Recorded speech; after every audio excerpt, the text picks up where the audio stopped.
bueno, siento si os doy envidia, pero bueno, lo que es el privilegio es poder reunirnos de nuevo, todos juntos, como iglesia, haber podido participar de nuevo de los símbolos, juntos como iglesia, y ahora también pues un gozo el poder abrir nuestras Biblias y seguir siendo alimentados por la palabra del Señor. Si me permitís, vamos a tener una oración, vamos a seguir preparando nuestras mentes, nuestros corazones, para que el Señor nos guíe por medio de su palabra. Señor, estamos agradecidos por poder reunirnos de nuevo en tu nombre, Señor, y queremos ahora, en estos momentos, pues que tú nos sigas guiando como has hecho durante el tiempo de alabanza, guardando nuestras mentes, guardando nuestros corazones, Señor, para que podamos alabarte, para que podamos glorificarte de la forma que tú te mereces, Señor. Quita de nosotros cualquier cosa que pueda estorbar, Señor, y que sea tu Espíritu Santo el que hable en esta mañana por medio de tu palabra y también el que nos guíe nuestra mente, nuestro corazón. A ti sea la gloria, en el nombre de Jesús. Amén. Como sabéis, vivimos en un mundo gobernado por el pensamiento relativista. Cada uno tiene su propia opinión acerca de las cosas. Todas las opiniones deben ser respetadas y las ideas de cada cual son igualmente válidas. Pues eso dice el pensamiento de este mundo. Así que predicar hoy día que existe una verdad absoluta y que aquel que no comparte esa verdad está equivocado, pues puede ser tachado de intolerante, de radical, incluso de falta de amor por el que piensa diferente. Pero lo cierto es que sí hay verdades absolutas, sí hay verdades que son únicas y que Dios nos las revela en su palabra, y los creyentes tenemos que proclamarlas y proclamarlas en voz alta. No por falta de amor a quien piense diferente, sino precisamente por todo lo contrario, por amor a aquellos que no tienen a Cristo y cuyo destino es la condenación eterna. Y una de estas verdades absolutas, la mayor de todas, de las que encontramos en la Biblia, es la verdad del Evangelio de Cristo. La buena noticia del Evangelio, la cual vamos a ver en el texto de hoy. Me gustaría que me acompañase y seguimos en la epístola del apóstol Pablo a los Colosenses, y vamos a avanzar en este capítulo 1, en el cual ya vimos la salutación en ocasiones anteriores. Y ahora vamos a leer los versículos del 3 al 8.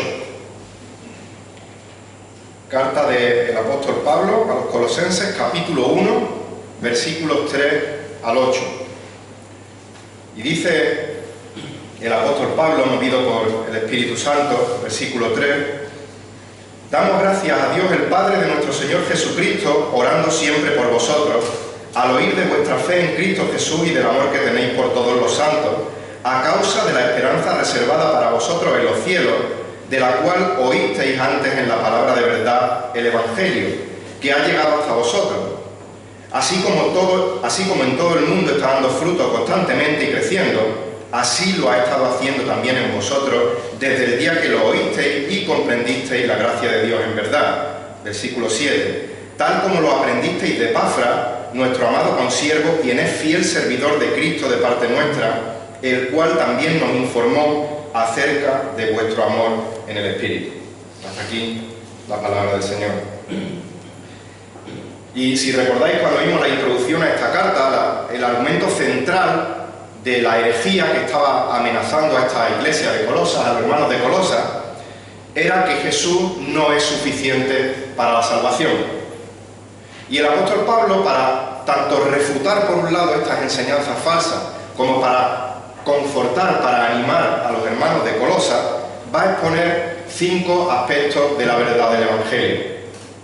El apóstol comienza diciendo: damos gracias a Dios, el Padre de nuestro Señor Jesucristo. Aunque la carta de Pablo va dirigida a los hermanos colosenses, él comienza dando las gracias a Dios. Pablo reconoce que la fe por la cual los colosenses estaban en Cristo Jesús, como dice el texto, la fe por la cual ellos recibieron el Evangelio y fueron salvos, no era mérito alguno de los colosenses, sino que provenía de Dios. Hemos cantado en el himno 176, qué feliz en Cristo soy. Y cuando Dios nos salva, el único merecedor de gloria, el único merecedor de honra, el único merecedor de gratitud, como está haciendo aquí el apóstol Pablo, es Dios, por la obra que Él hace de salvación a nuestro favor. Y esto como consecuencia redunda en que nosotros somos bienaventurados, en que nosotros somos felices por estar en Cristo. Desde la eternidad pasada, Dios planificó una salvación.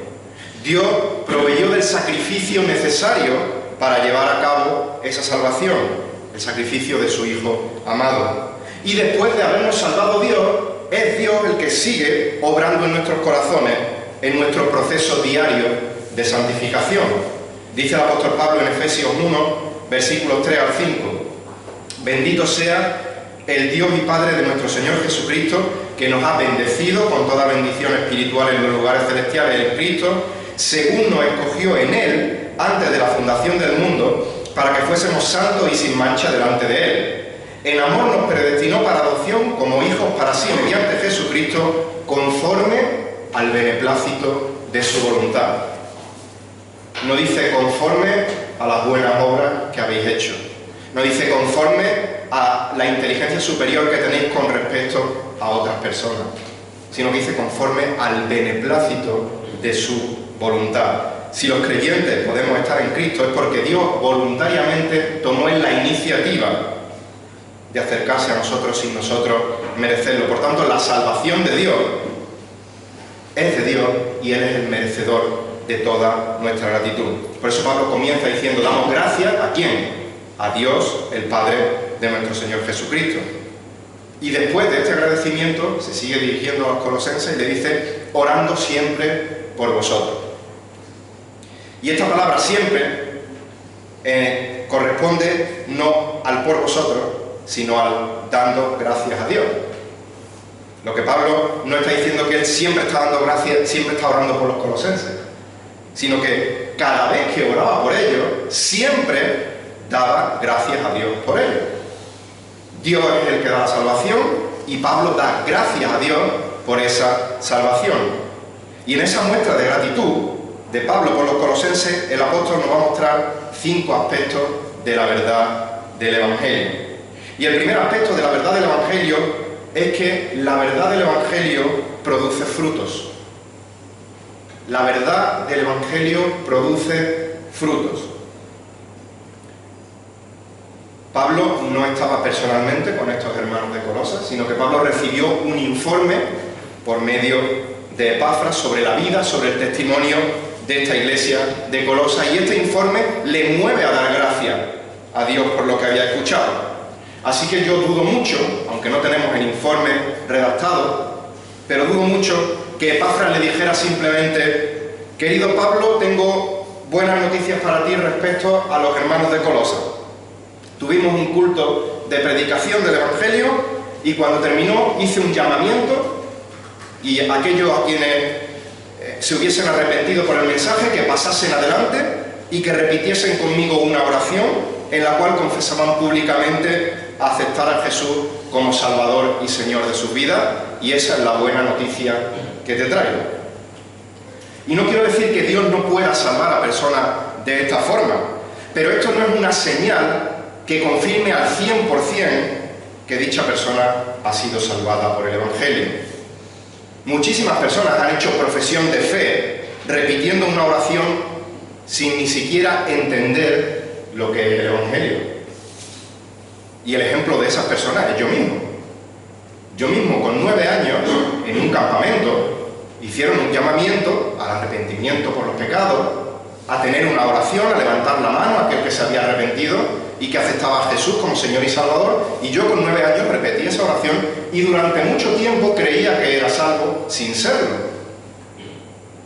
Hasta que por fin conocí el Evangelio, entendí el Evangelio y Dios me salvó por medio del Evangelio.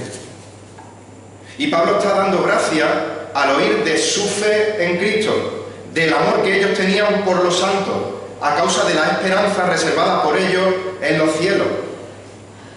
Pablo daba gracias por los frutos visibles que confirmaban que la profesión de fe de estos hermanos era auténtica, que habían entendido el Evangelio y como consecuencia de ese entendimiento estaban teniendo vidas transformadas que mostraban que Dios les había salvado. Y fijaos bien que en un solo versículo encontramos tres conceptos grandiosos. Lo leo de nuevo. Al oír de vuestra fe en Cristo Jesús y del amor que tenéis por todos los santos a causa de la esperanza reservada para vosotros en el cielo. Fe, amor y esperanza. ¿Qué versículo se os viene a la mente al oír de estos frutos? Fe, amor y esperanza. Primera de Corintios 13:13. Y ahora permanecen la fe, la esperanza y el amor, estos tres, pero el mayor de ellos es el amor. Los hermanos colosenses mostraban visiblemente las tres virtudes esenciales del verdadero creyente. El Evangelio produce frutos y uno de esos frutos es la fe. Al oír de vuestra fe en Cristo Jesús, versículo 4. Y esta palabra fe en el original tiene un sentido que va más allá de estar persuadido, estar convencido de que algo es verdad y creerlo. La palabra en el original tiene otro componente que implica obediencia a esta verdad que se ha creído por fe, valga la redundancia. Y es que en la Biblia vemos que fe y obediencia son dos conceptos que van íntimamente unidos y que no se pueden separar. En Hechos y en Romanos se nos habla de la obediencia de la fe. Hechos 6:7, Romanos 1:5, Romanos 16:26. Y en muchos textos del Nuevo Testamento, fe y obediencia son usados de manera equiparable. Dice Juan 3:36, y si no os da tiempo de tomar notas como está grabado, luego lo podéis ver también en el vídeo. El que cree, fe y obediencia, el que cree en el Hijo tiene vida eterna, y no sigue diciendo, pero el que no cree, dice, pero el que no obedece al Hijo no verá la vida, sino que la ira de Dios permanece sobre él. Hechos 6:7, la palabra de Dios crecía, el número de discípulos se multiplicaba en gran manera en Jerusalén, y muchos de los sacerdotes obedecían a la fe. Hechos 6:7. Y segunda de Tesalonicenses 1:8 dice, dando retribución a los que no conocen a Dios y a los que no obedecen el Evangelio de nuestro Señor Jesucristo. Obediencia y fe son inseparables, siempre van unidas. Pero esta obediencia que nos demanda nuestro Señor, esta fe, esta obediencia a la fe, no es una obediencia ciega, no es un salto al vacío que no sabemos qué es lo que nos espera, sino que la fe bíblica es una fe cierta, una fe que está basada en una convicción verdadera, que aunque no vemos, la veremos. Y el ser humano usa la fe continuamente en sus días, la fe basada en la convicción. Muchísimas personas, muchísimos vehículos cruzan todos los días el puente de Triana para cruzar de un lado a otro y tienen fe en que no se va a caer ese puente y van a caer al Guadalquivir. Confían en la estabilidad del puente no porque conozcan, alguno lo conocerá, pero no porque la mayoría conozca el currículum del arquitecto que lo diseñó y de los constructores que lo hicieron, sino porque se basan en la evidencia cierta de que ven que autobuses, coches, personas pasan día a día y el puente no se cae y lo cruzan confiadamente. Algo parecido sucede en el caso de nuestra fe en Dios y en su palabra. Nuestra fe está basada, está respaldada en los que nos han precedido, en nuestra propia experiencia de vida y en las evidencias que nos dan las Escrituras, en el testimonio de las Escrituras, el testimonio de los que nos han precedido, el testimonio de los que nos rodean, incluso en nuestra propia experiencia de vida, como la palabra se cumple siempre. Pero la diferencia de la palabra con respecto a las personas que cruzan este puente es que en algún momento, por alguna causa, el puente se puede caer. Puede venir un terremoto, puede haber cualquier cosa que derribe el puente. Sin embargo, nuestra fe, dice el texto, que es en Cristo Jesús. Y Jesucristo es 100% confiable. Jesucristo nunca falla.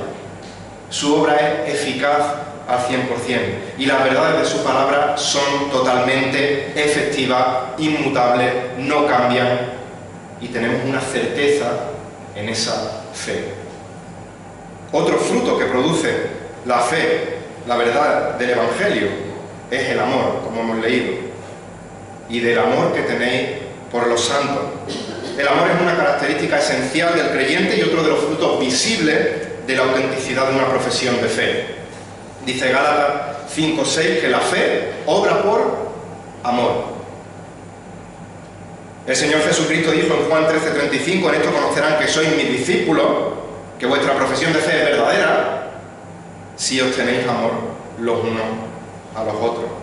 Y los jueves en Primera de Juan hemos visto infinidad de veces la evidencia del amor como fruto del verdadero cristiano.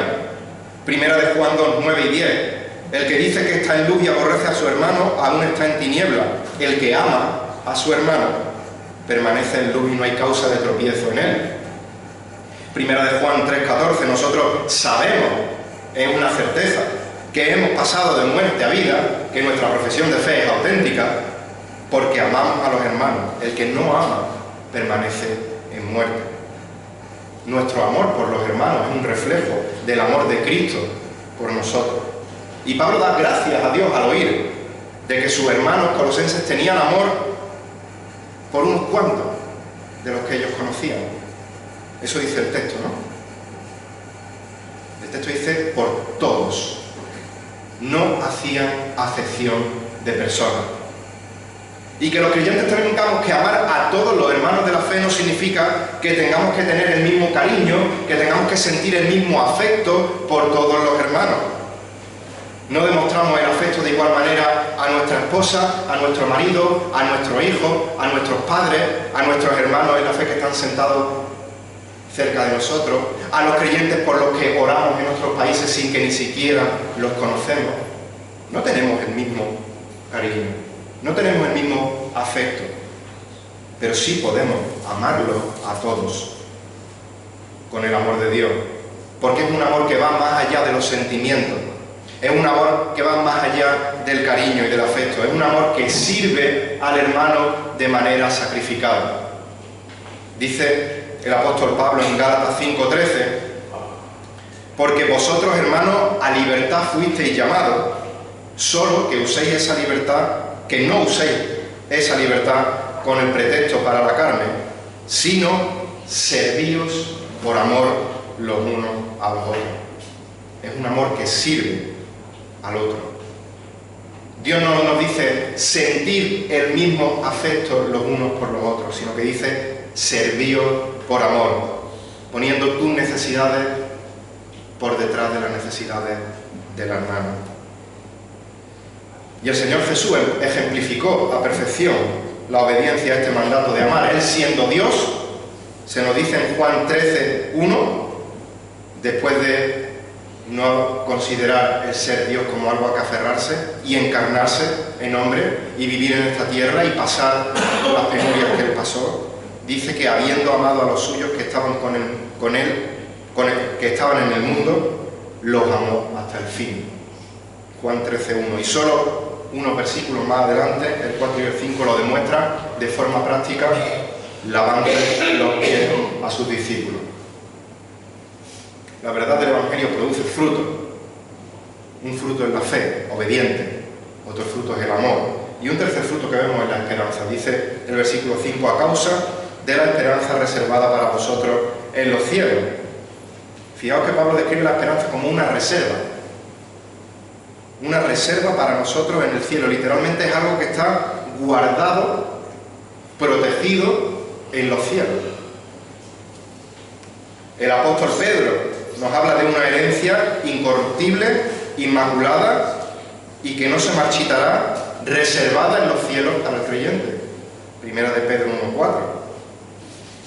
El autor de Hebreos nos dice en Hebreos 6:18: los que hemos buscado refugio, seamos grandemente animados para asirnos, agarrarnos fuertemente de la esperanza puesta delante de nosotros, la cual tenemos como ancla del alma, una esperanza segura y firme. Grandes riquezas se guardan en las cajas fuertes de los bancos. Y en teoría ese dinero está seguro en la caja fuerte. Pero nada te asegura al 100% de que ese dinero puede ser, tanto físicamente como virtualmente, robado y quedarte sin nada. Pero esta esperanza que tenían los colosenses y que tenemos cada uno de los creyentes, dice que está reservada en los cielos. Dios tiene nuestra esperanza en su caja fuerte, por decirlo de alguna manera, celestial. Y esa caja no puede ser robada de ninguna manera. Así que tenemos total seguridad de que nada, ni nadie de este mundo nos puede arrebatar nuestra esperanza. Una esperanza cierta y firme de que Jesucristo va a volver por segunda vez y de que le vamos a ver en su gloria. Pablo dice que los tesalonicenses fueron salvados para esperar, misma palabra, esperar de los cielos al cual resucitó entre los muertos, es decir, a Jesús quien nos libra de la ira venidera. En Tito 2, versículos 11 al 13, se nos dice: porque la gracia de Dios se ha manifestado, trayendo salvación a todos los hombres, enseñándonos que, negando la impiedad y los deseos mundanos, vivamos en este mundo sobria, justa y piadosamente. Y mientras vivimos así, ¿qué es lo que hacemos? Aguardando la esperanza bienaventurada y la manifestación de la gloria de nuestro gran Dios y Salvador, Cristo Jesús. Cuando nosotros somos salvados por Dios, Dios nos da la esperanza cierta y segura de que el Señor Jesucristo va a regresar de los cielos por segunda vez. Y así lo acabamos de celebrar hace un rato, este memorial con el pan y con el vino, hasta que Él venga por segunda vez. Pablo dirá más adelante, en este capítulo 1 a los colosenses, en el versículo 27, a quienes Dios quiso dar a conocer cuáles son las riquezas de la gloria de este misterio entre los gentiles, que es Cristo en vosotros, la esperanza de gloria. Y Cristo es en nosotros nuestra esperanza de gloria, como dice el apóstol Pablo en Filipenses 3:20, porque nuestra ciudadanía está en los cielos, de donde también ansiosamente esperamos a un Salvador, el Señor Jesucristo, el cual transformará el cuerpo de nuestro estado de humillación en conformidad al cuerpo de gloria. Esa es también nuestra esperanza, que el Señor venga y que nosotros seamos transformados y glorificados para estar con Él. Tenemos que vivir en el presente, puestos los ojos en Jesús, para tratar de vivir como Él vivió en esta tierra. Pero también tenemos que tener nuestros ojos puestos en el futuro, en esa esperanza, sabiendo que nuestra ciudadanía no está aquí, sino que nuestra ciudadanía está en los cielos con Cristo. Dice 1 Juan 3:2 que, amados ahora, presentes, somos hijos de Dios, y aún no se ha manifestado lo que habremos de ser, pero sabemos que cuando Él se manifieste, seremos semejantes a Él, porque le veremos como Él es. Las compañías de crédito nos animan a disfrutar ahora y paga después. El mundo nos invita a vivir, que son 2 días. Pero la esperanza cierta, segura, que tiene el creyente, que tenemos los creyentes, nos mueve a sacrificar este ahora, a sacrificar nuestro presente en base a la gloria futura que tendremos con Cristo, porque nuestra ciudadanía está en los cielos. Como dijo el misionero Jim Elliot,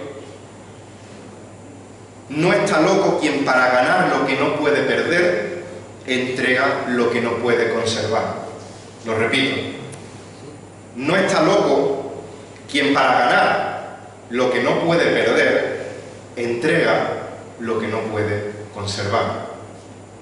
Y al poco tiempo, este misionero fue asesinado por los Aucas y se demostró al máximo nivel el cumplimiento de esta frase. Él no podía conservar su vida. No es loco el entregar lo que no puedes conservar para ganar la vida eterna, para ganar lo que no puedes perder de ninguna de las maneras. Nuestra esperanza está reservada en los cielos y Dios nos da la capacidad de resistir las pruebas aquí en la tierra, basándonos en esa esperanza, en medio de la enfermedad, del sufrimiento, de la tristeza, de la inseguridad, de la pérdida. Podemos tener contentamiento y vivir una vida para la gloria de Dios. Y yo no sé cuál es tu situación ahora, por qué problemas estás pasando o por los que hayas pasado. Pero si eres creyente puedes declarar firmemente, como declaró el apóstol Pablo en Romanos 8:18, que los sufrimientos de este tiempo presente no son dignos de ser comparados con la gloria que nos ha de ser revelada. Esa es la esperanza que los creyentes tenemos reservada en el cielo con Cristo y que nos trae contentamiento aquí en nuestra vida en la tierra. Ahora la pregunta es, ¿tienes tú esa esperanza? O te pregunto, ¿no tienes tú esa esperanza? ¿Tu esperanza está en las cosas inciertas y efímeras y pasajeras de la tierra? Porque si aún estás sin Cristo, recuerda que ningún esfuerzo personal es suficiente para alcanzar los cielos. Ni tu religión, ni tus buenas obras, ni tu sabiduría, ni tu justicia propia, nada de esto vale para llegar al reino de los cielos. ¿Y qué significa eso? Pues que tu destino final es la condenación eterna. La ira venidera que hemos leído antes en 1 de Tesalonicenses 1:10. Pero la buena noticia es que el Hijo de Dios, la segunda persona de la Trinidad, se hizo hombre, se encarnó, bajó a esta tierra, cumplió a perfección la ley de Dios que ni tú ni yo podíamos cumplir, vivió la vida perfecta que ni tú ni yo podíamos vivir y fue a la cruz, como hemos dicho muchas veces, para morir la muerte que tú sí mereces morir, para darte vida eterna. Y si hoy reconoces que eres pecador y te amparas en esa justicia perfecta de Jesucristo, arrepintiéndote de tus pecados y aceptándole por fe como Señor y Salvador de tu vida, podrás anclarte en esa esperanza firme y segura de que la salvación te será concedida por pura gracia. Y quiera Dios que hoy sea día de salvación para ti si no eres salvo. Estamos viendo 5 aspectos del Evangelio. En primer lugar, la verdad del Evangelio, como hemos visto, produce frutos, una fe obediente, amor y esperanza. Y en segundo lugar, la verdad del Evangelio no tiene fronteras. La verdad del Evangelio no tiene fronteras. Dice el versículo 6, la primera parte, que ha llegado hasta vosotros, así como en todo el mundo. La verdad del Evangelio llegó a los colosenses, pero no se quedó en Colosas, sino que se extendió, trascendió todo tipo de fronteras raciales, culturales, políticas, de cualquier índole.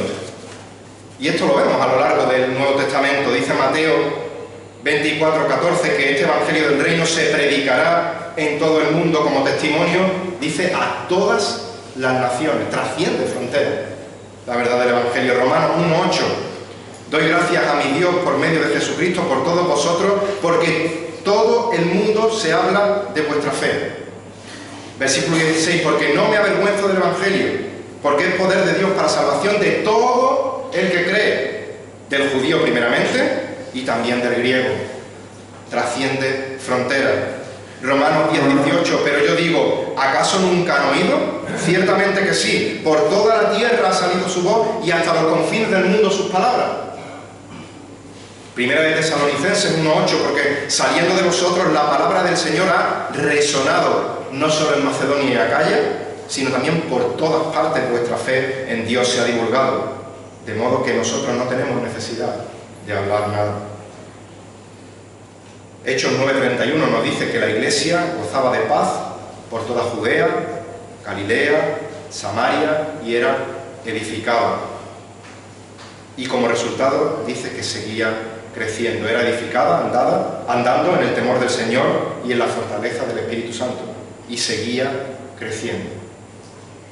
Y el resultado de esta expansión del Evangelio, el resultado final, lo podemos ver en la gloriosa revelación de Apocalipsis 7, versículos 9 y 10. Después de esto miré y vi una gran multitud que nadie podía contar, de todas las naciones, tribus, pueblos, lenguas, de pie delante del trono y delante del Cordero, vestidos con vestiduras blancas y con palmas en las manos, y clamaban a gran voz diciendo, la salvación pertenece a nuestro Dios que está sentado en el trono y al Cordero. La verdad del Evangelio lleva fruto. La verdad del Evangelio trasciende fronteras. Y un tercer aspecto de la verdad del Evangelio es que la verdad del Evangelio crece y madura.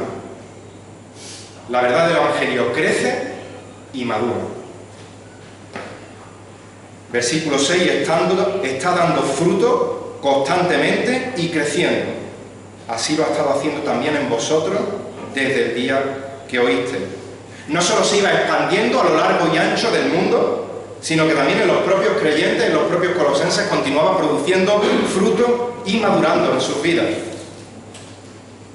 Cuando la verdad del Evangelio transforma el corazón de una persona y la salva, esta persona comienza a llevar fruto como las semillas que cayeron en buena tierra en la parábola del sembrador. Dieron fruto a 100 por uno, otras a 60, otras a 30, pero todas dieron fruto. El fruto crecía y maduraba.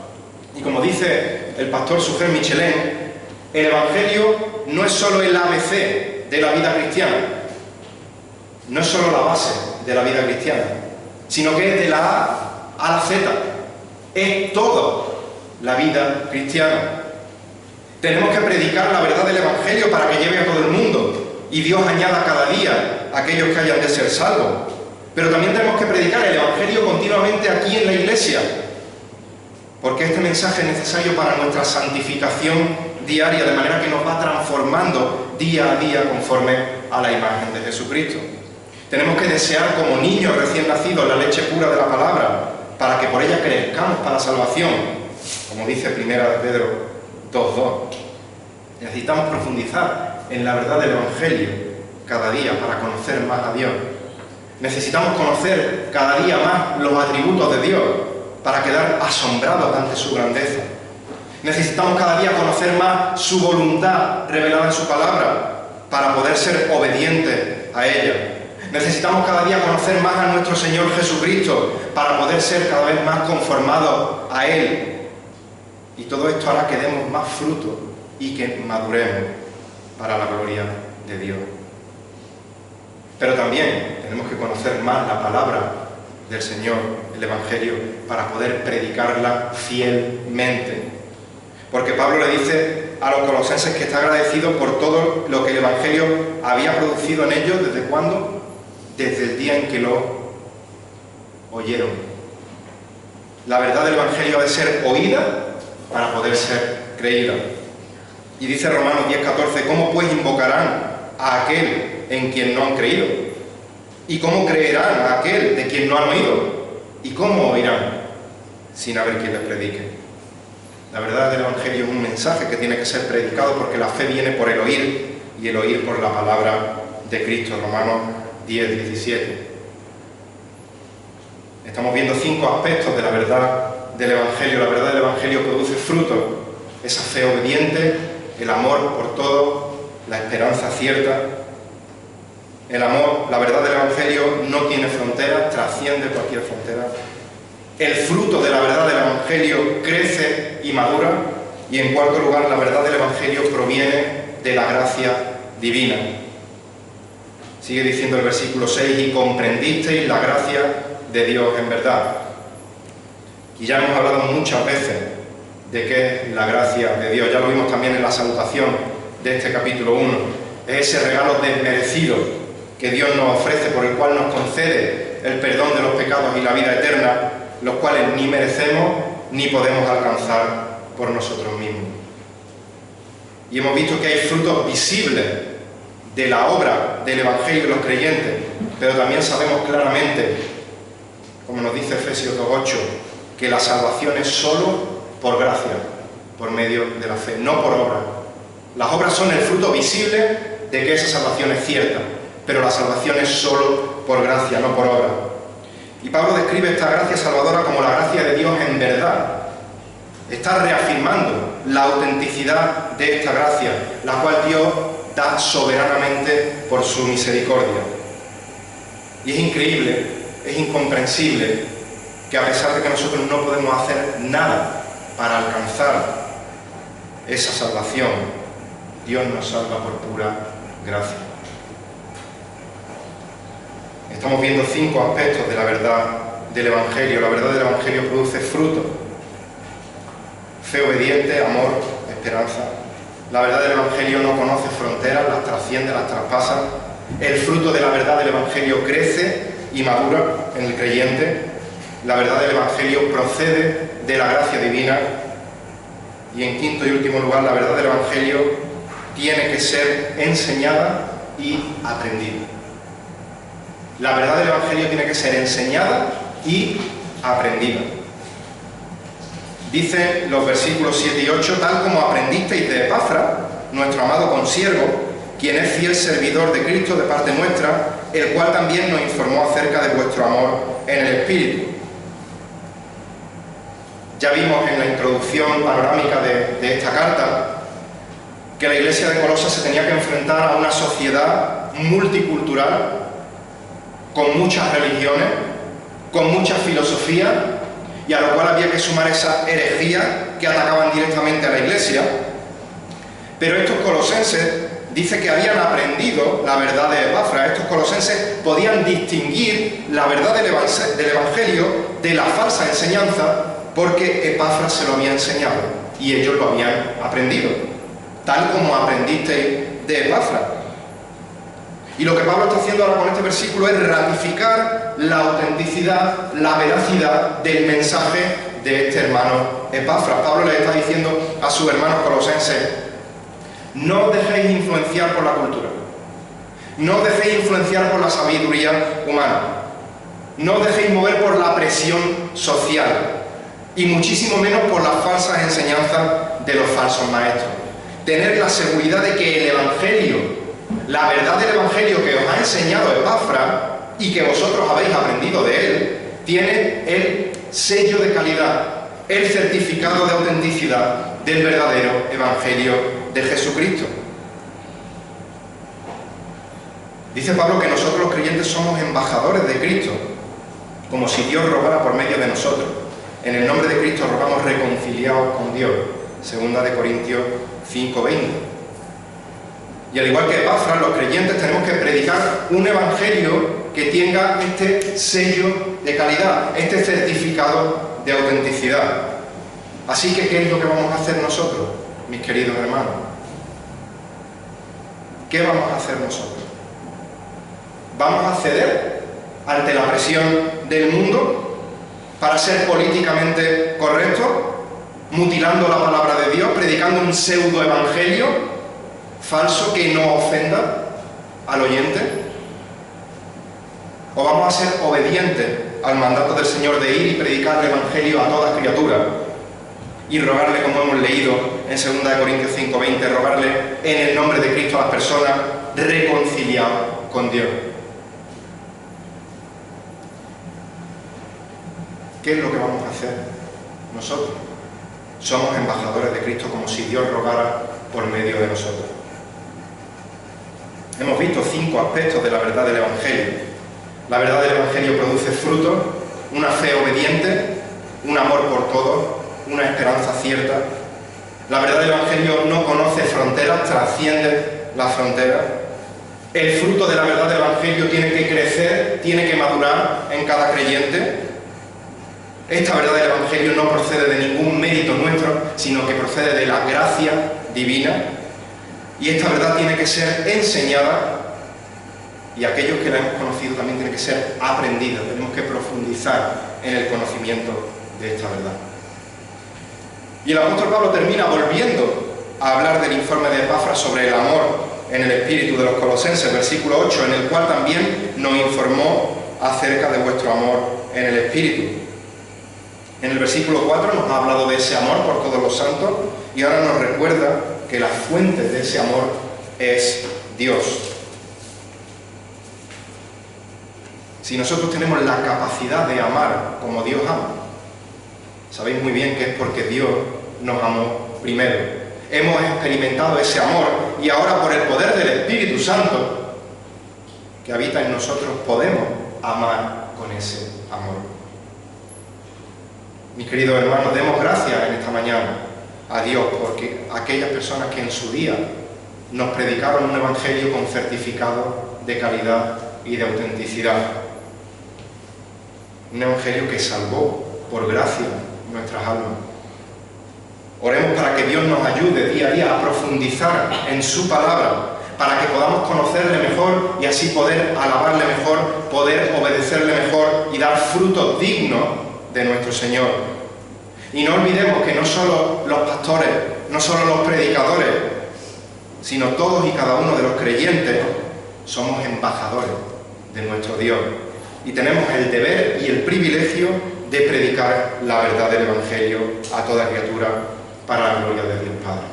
Que el Señor bendiga su palabra. Vamos a orar. Señor, te damos muchas gracias por haberte revelado a nosotros en tu palabra, Señor.